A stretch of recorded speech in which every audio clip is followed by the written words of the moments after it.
Hey guys, what's up? So welcome to World News 28 News channel.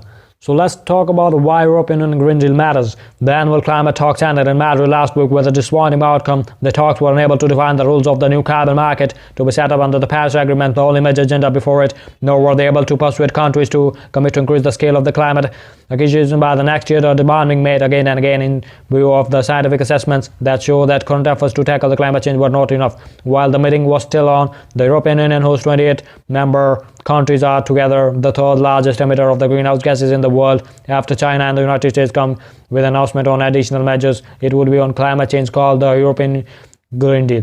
The European Union announcement was hailed as a major step forward, even though it needs complementary efforts from the other countries to make a significant impact. The two key decisions or the major decision at the heart of the European Green Deal. One is about achieving climate neutrality. The European Union has compromised to bring a law binding on all member countries to ensure it becomes climate neutral by 2050. Climate neutrality, sometimes also expressed as a state of the net zero emissions, is achieved when a country's emissions are balanced by absorption and removal of the greenhouse gases from the atmosphere. Absorption can be increased by creating more carbon sinks from like forest, while removal involves the technologies like the carbon capture and storage. Of the last few months, there have been growing demand for the countries to commit to net zero emissions by 2050. The United Nations Secretary General had convened a special meeting on the silence of the General Assembly session in September to persuade countries to commit to this target. Over the 60 countries had agreed to scale up their climate actions or to the 2050 target, but these were all relatively small items. The European Union is now the first major emitter to agree to the 2050 climate neutrality target. It has said it would be bring a proposal by March next year on a European law to enshrine this target. The second decision pertains to an increase in its 2030 emission reduction target. In its climate action plan declared under the Paris Agreement, the European Union was committed to making a 40% reduction in emissions by 2030 compared to 1990 levels. It is also now compromising to increase the reduction to at least 50% and work towards 55%. Even at the 40%, the European Union has the most ambitious emission reduction targets among the developed countries. The US, for example, had agreed to cut emissions by 26 to 28% by the 2030 from 2005 levels, but having withdrawn from the Paris Agreement, it under no obligation to fulfill even that target. The European Union also happens to be only one among the major emitters to retain the 1990 baseline for the emission cuts originally mandated under the Kyoto Protocol for the developed countries. Most of the countries have shifted their baselines to the 2005 or even later under the 2015 Paris Agreement. The Green Deal, including sectoral plans to achieve these two overall targets and proposal to other policy changes that would be required. For example, if it has proposal for making the steel industry carbon-free by 2030, new strategies for transport and energy sector, the revision of the management of the railway and shipping to make them more efficient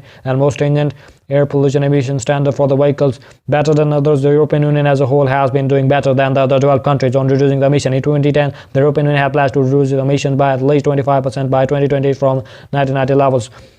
By 2018, it's claimed to have achieved 23% reduction in emissions. In terms of the emission reduction, it probably is on track to meet the 2020 target. Unlike any developed country outside the European Union, Canada, which walked out of the Kyoto Protocol, reported last year that its emissions were down 4% from the 2005 levels, but compared to 1990, there was an addition of about 16%. Japan and the country have announced the Kyoto Protocol said its emissions for the year ending March 31st, 2080 had come to about 8% below the 2013 baseline it has chosen for itself. But this is a minuscule decrease compared to the 1990 levels, even if the European Union, however, not have been fulfilling all the climate obligations.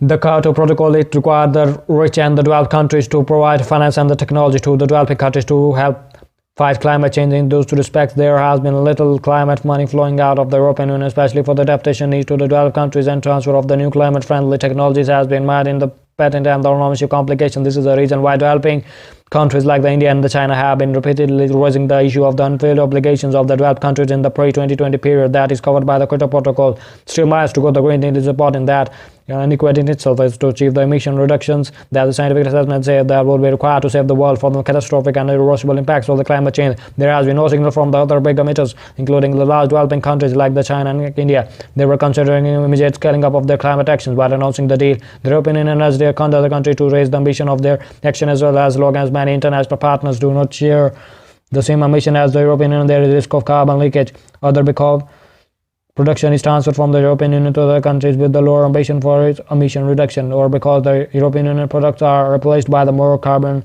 intensive imports. If this risk materializes, there will be no reduction in the global emissions, and this will frustrate the efforts of the European Union and its industries to meet the global climate objectives of the Paris Agreement. So if you like the channel, so kindly subscribe to it.